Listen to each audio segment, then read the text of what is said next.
नमस्कार, वक्त हो गया है खबर दमदार का। आपके साथ मैं हूं अपर्णा मौजम।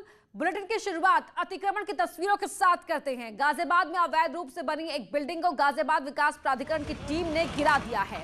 बताया जा रहा है कि इस इमारत को अवैध रूप से यहां बनाया गया था। थाना विजयनगर क्षेत्र के कृष्ण वाटिका में ये बिल्डिंग है, जिसे गिराया गया। जीडीए पर लापरवाही के भी आरोप लग रहे हैं। आरोप यह है कि प्राधिकरण ने जिस बिल्डिंग को ढाया उसकी जद में आकर दूसरी बिल्डिंग में दरार आ गई। हालांकि गनीमत रही कि इनमें किसी की जानमाल का नुकसान नहीं हुआ है। ये आप देख रहे हैं तस्वीरें एक्सक्लूसिव आपको दिखा रहे हैं गाजियाबाद की, जहां पर विकास प्राधिकरण ने इस बिल्डिंग को गिराया और इस कार्रवाई में जीडीए पर लापरवाही के आरोप भी लगे हैं, क्योंकि इस कार्रवाई के दौरान जो बगल वाली बिल्डिंग थी उसमें भी दरारें आ गई, ऐसे आरोप लगाए जा रहे हैं। और किस तरह से ये बिल्डिंग बस देखते ही देखते धराशायी हुई, आप देख सकते हैं। तो अवैध रूप से यहाँ पर इस बिल्डिंग को बनाया गया था और मिनटों में या कहीं कुछ सेकंडों में ही यहाँ पर ये बिल्डिंग ढेर हो गई। जीडीए ने कार्रवाई यहाँ पर की है और ये आपको दिखा रहे हैं तस्वीरें। आप इन तस्वीरों में देख सकते हैं किस तरह से बिल्डिंग धड़ाम हुई।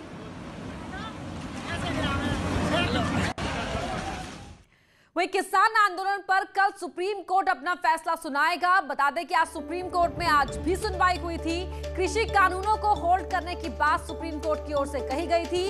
कहा था कि सरकार फैसला ले, नहीं तो हम लगाएंगे रोक। सुप्रीम कोर्ट ने कमेटी बनाने की सलाह भी दी। सुप्रीम कोर्ट ने कमेटी के लिए नाम भी मांगे हैं। किसान नेता बोले कि कमेटी से सहमत नहीं है। तो अब किसान आंदोलन पर कल अपना फैसला सुप्रीम कोर्ट देगा।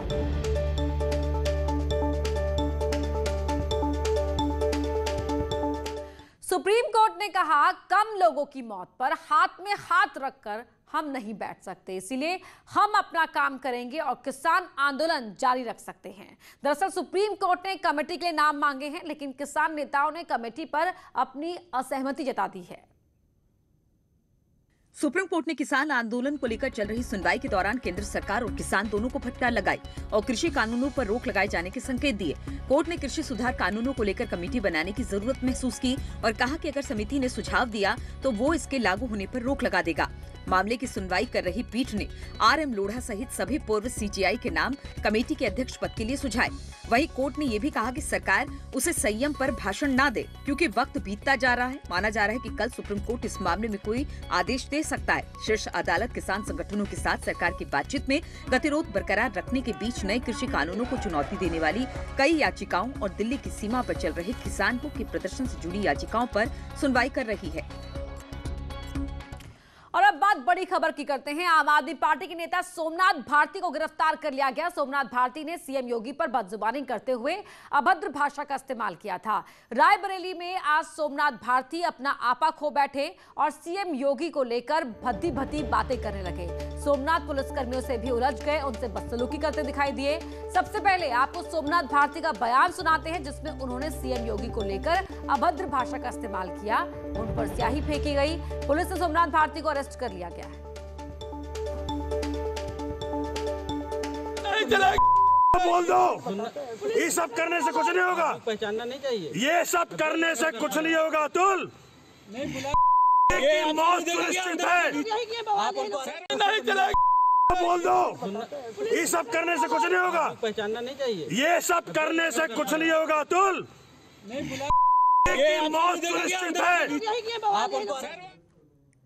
इससे पहले सोमनाथ भारती ने यूपी के अस्पतालों को लेकर भी अजीबोगरीब बयान दिया था। सोमनाथ भारती ने यूपी के सरकारी अस्पतालों पर विवादित टिप्पणी करते हुए कहा कि यूपी के अस्पतालों में कुत्ते के बच्चे पैदा होते हैं। क्या कहा था, आप खुद देखिए पूरा बयान। अस्पतालों के अंदर बच्चे तो पैदा हो रहे हैं, लेकिन कुत्ते के बच्चे पैदा हो रहे हैं। यहाँ पे स्कूलों के अंदर ये दिखा नहीं पा रहे हैं, ये पुलिस लगा देते। अस्पतालों के अंदर बच्चे तो पैदा हो रहे हैं, लेकिन कुत्ते के बच्चे पैदा हो रहे हैं। यहाँ पे स्कूलों के अंदर ये दिखा नहीं पा रहे हैं, ये पुलिस लगा देते। अस्पतालों के अंदर बच्चे तो पैदा हो रहे हैं, लेकिन कुत्ते के बच्चे पैदा हो रहे हैं। यहाँ पे स्कूलों के अंदर ये दिखा नहीं पा रहे हैं, ये पुलिस लगा देते। अस्पतालों के अंदर बच्चे तो पैदा हो रहे हैं, लेकिन कुत्ते के बच्चे पैदा हो रहे हैं। बता दें कि सोमनाथ भारती आज रायबरेली के दौरे पर गए थे, लेकिन जब उन्हें पुलिस ने रोका तो वो पुलिसकर्मी से उसका नाम लेकर बहस करने लगे और इस दौरान एक असामाजिक तत्व ने सोमनाथ भारती पर स्याही फेंक दी। स्याही फेंके जाने से सोमनाथ भारती बौखला गए और अपना आपा खो बैठे। बता दें कि भारती ने आज रायबरेली में अस्पतालों को लेकर भी विवादित बयान दिया था, जो हमने आपको सुनवाया। स्याही फेंके जाने के बाद किस तरह सोमनाथ भारती ने अपना आपा खोया, आप देखिए। करने से कुछ ना होने वाला।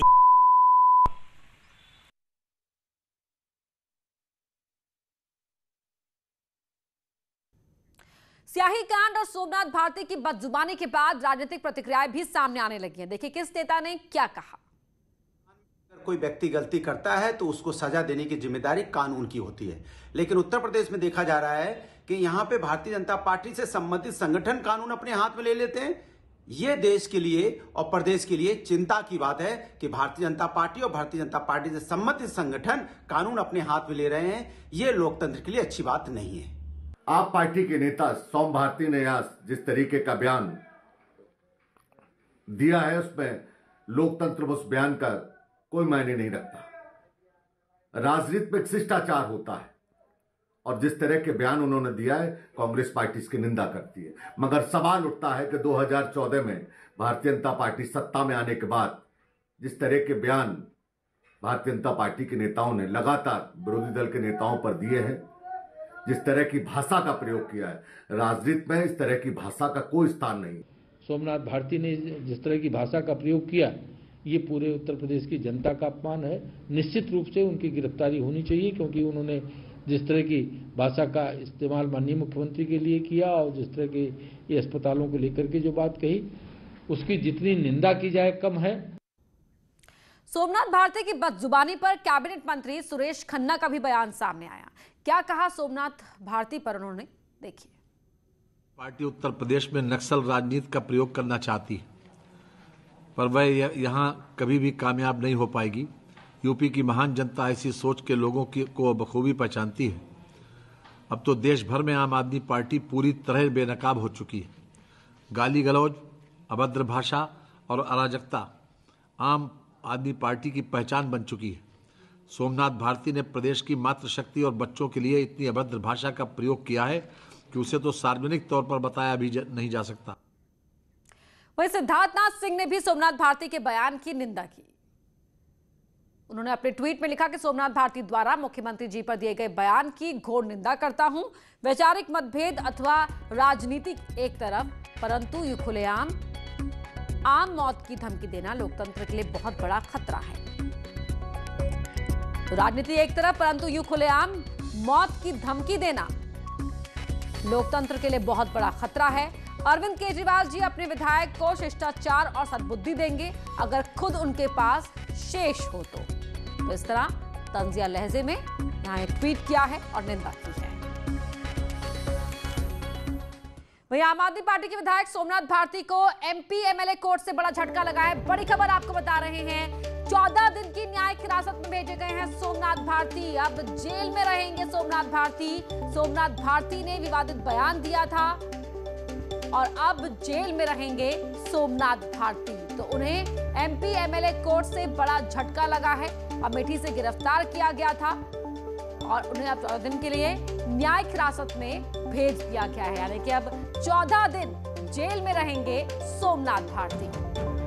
तो किस तरह से पहले यूपी के अस्पतालों को लेकर और फिर यूपी के मुख्यमंत्री योगी आदित्यनाथ को लेकर अभद्र भाषा का इस्तेमाल किया था, वो हमने आपको सारे बयान सुनाए। वहीं पंजाब की रोपड़ जेल में बंद माफिया मुख्तार अंसारी को यूपी लाने के मामले में सुप्रीम कोर्ट में आज सुनवाई हुई। पंजाब सरकार ने जवाब दाखिल करने के लिए कोर्ट से 2 हफ्तों का समय मांगा है। सुप्रीम कोर्ट ने मुख्तार अंसारी के स्वास्थ्य को लेकर भी जवाब दाखिल करने को कहा है। पंजाब के रोपड़ जेल में बंद माफिया मुख्तार अंसारी को उत्तर प्रदेश लाने के मामले को लेकर दायर अर्जी पर सुप्रीम कोर्ट में सुनवाई हुई। इस पर सुप्रीम कोर्ट ने पंजाब सरकार से जवाब मांगा। पंजाब सरकार ने सुप्रीम कोर्ट में जवाब दाखिल करने के लिए 2 हफ्ते का समय मांगा है। सुप्रीम कोर्ट ने मुख्तार अंसारी के स्वास्थ्य को लेकर भी जवाब दाखिल करने को कहा। कुख्यात अपराधी मुख्तार अंसारी को पंजाब के रोपड़ जिले से उत्तर प्रदेश ट्रांसफर करने वाली याचिका पर आज सुप्रीम कोर्ट में अहम सुनवाई हुई। हालांकि सुनवाई के दौरान पंजाब सरकार ने इस पूरे मामले की सुनवाई टालने की मांग की, जिस पर यूपी सरकार ने पंजाब सरकार की अर्जी का विरोध किया। यूपी सरकार की तरफ से आज सुप्रीम कोर्ट में दलील दी गई और ये कहा गया कि इस पूरे मामले में कहीं ना कहीं मुख्तार अंसारी के खिलाफ गंभीर अपराध दर्ज हैं, लिहाजा उन्हें उत्तर प्रदेश लाए बिना इस मामले में ट्रायल नहीं चल सकता है। पंजाब सरकार की तरफ से सुप्रीम कोर्ट में हवाला दिया गया कि मुख्तार अंसारी का स्वास्थ्य ठीक नहीं है, लिहाजा वो यात्रा नहीं कर सकते हैं। उत्तर प्रदेश सरकार ने कहा खिलाफ गंभीर मामले दर्ज हैं। ऐसे में या तो मुख्तार अंसारी को उत्तर प्रदेश भेजा जाए या फिर पंजाब में दर्ज मामले को उत्तर प्रदेश ट्रांसफर किया जाए। यूपी में कोरोना वैक्सीन का आज फाइनल ड्राई रन हुआ। सीएम योगी ने लखनऊ के सिविल अस्पताल जाकर ड्राई रन का जायजा लिया। 16 तारीख से वैक्सीनेशन की पूरी प्रक्रिया शुरू होने जा रही है। उससे पहले आज यूपी में ये वैक्सीन का फाइनल ड्राई रन हुआ है और सीएम योगी ने खुद इस ड्राई रन का जायजा लिया। इससे पहले भी वो तैयारियों का जायजा लेते रहे हैं कि किस तरह से इस पूरी प्रोसेस को अमली जामा पहनाया जाएगा और उसकी जो तैयारियां होनी चाहिए वो हैं या नहीं। तो 16 तारीख से वैक्सीनेशन की पूरी प्रक्रिया शुरू होगी। किसे कब लगेगी वैक्सीन आपको बता दें। पहला जो फेज होगा उसमें 9 लाख हेल्थ केयर वर्कर्स को वैक्सीन दी जाएगी। वैक्सीन के लिए पहले चरण में 1500 बूथ बनेंगे, 1500 बूथ बनाए जाएंगे और 1500 बूथ पर 3 लाख सेशंस में ये वैक्सीन लगाई जाएगी। दूसरा फेज 18 लाख फ्रंटलाइन वर्कर्स को वैक्सीन दी जाएगी। फ्रंटलाइन वर्कर्स में कौन कौन है? पुलिसकर्मी हैं, नगर निगम के लोग शामिल हैं। वहीं 3000 बूथ पर 6000 सेशंस में वैक्सीन दी जाएगी। और उसके बाद आएगा थर्ड फेज, इसमें 50 साल से ज्यादा उम्र के लोगों को वैक्सीन दी जाएगी। तीसरे फेज में 4 करोड़ लोगों को वैक्सीन दी जाएगी। जो गंभीर बीमारी से जूझ रहे हैं उन पीड़ित लोगों को भी वैक्सीन दी जाएगी। तो पहले और दूसरे चरण में 3 हफ्ते में ये पूरे होंगे और तीसरा फेज पूरा होने में लगेंगे 4 हफ्ते, यानी कि 1 महीने का समय। वैक्सीनेशन और ड्राई रन पर डिप्टी सीएम केशव प्रसाद मौर्य का बयान सामने आया। केशव प्रसाद मौर्य ने कहा कि ये पूर्ण रूप से स्वदेशी वैक्सीन होगी, ये हमारे लिए गौरव का विषय है। देखिए, देश के लिए इससे अधिक गौरव की कोई बात नहीं हो सकती है कि स्वदेशी वैक्सीन देश के वैज्ञानिकों के कठोर साधना और परिश्रम के परिणाम स्वरूप तैयार हो गई है। और माननीय प्रधानमंत्री जी देश के सभी राज्यों के माननीय मुख्यमंत्रियों के साथ आज चर्चा भी करने वाले हैं। जल्द से जल्द लोगों को वैक्सीन उपलब्ध हो और वैक्सीन उपलब्धता की एक उचित व्यवस्था बनाई जा रही है। ड्राई रन 1, 2 आज 3 भी हो रहा है। तो उत्तर प्रदेश चूँकि देश के अंदर जो राज्य हैं उन राज्यों की तुलना में सबसे बड़ी आबादी वाला राज्य है। तो मुझे पूरा विश्वास है कि जिस प्रकार से कोरोना महामारी के समय माननीय प्रधानमंत्री जी, माननीय गृह मंत्री जी के मार्गदर्शन के अनुसार उत्तर प्रदेश में आदरणीय योगी आदित्यनाथ जी के नेतृत्व में हम लोगों ने कार्य किया था, उसी प्रकार से वैक्सीन भी लोगों को एक व्यवस्थित तरीके से उपलब्ध हो। यूपी के ऊर्जा मंत्री श्रीकांत शर्मा आजकल खुद बिजली उपकेंद्रों का निरीक्षण कर रहे हैं। आज ऊर्जा मंत्री लखनऊ के विभूति खंड के मंत्री आवास विद्युत उपकेंद्र का निरीक्षण करने पहुंचे। यहां उन्होंने लापरवाही मिलने पर बिजली विभाग के अधिकारियों को जमकर फटकार लगाई। साथ ही बिलिंग एजेंसी के खिलाफ तत्काल एफआईआर कराने के निर्देश भी जारी किए। ऊर्जा मंत्री ने साफ कर दिया है कि डिपार्टमेंट में लूटने वालों की कोई जगह नहीं है। मैं लगातार उपकेंद्रों पर जा रहा हूं और आने वाले समय में आप देखेंगे मेरा उपकेंद्रों पर जाने का दौरा और बढ़ेगा। मैं लखनऊ में अब नहीं बैठने वाला हूं। मैं सब स्टेशनों पर जाऊंगा, मैं डिस्कॉम में जाऊंगा और ये जो मकड़जाल है, एक रैकेट है जो मिलकर उपभोक्ताओं को लूट रहा है। कुछ प्रबंधन में भी लोग हैं और कुछ इंजीनियर भी हैं। तो लूटने वाले लोगों की मेरे विभाग में कोई जगह नहीं है। उनको उनकी सही जगह पहुंचाना ही मेरा लक्ष्य है। ऊर्जा राज्य मंत्री रमाशंकर पटेल ने बड़ा बयान दिया है। आजमगढ़ पहुंचे ऊर्जा राज्य मंत्री ने कहा कि जनता की सुविधा के लिए बिजली विभाग का निजीकरण हो सकता है। तो ये सरकार की छवि धूमिल करने का प्रयास कर रहे हैं, कहीं ना कहीं आपको जानकारी इसकी होगी। इसकी जानकारी है, भी हमने आज बैठक किया है, अधिकारियों को बहुत टाइट किया है। यह शिकायत माननीय मुख्यमंत्री जी के यहाँ तक पहुँची है। चूँकि खिसियानी बिल्ली खम्मा नोचे, चूँकि जब तक प्रदेश की विद्युत व्यवस्था। इस बुलेटिन में इतना ही। उत्तराखंड की खबरों के लिए आगे देखिए उत्तराखंड एक्सप्रेस।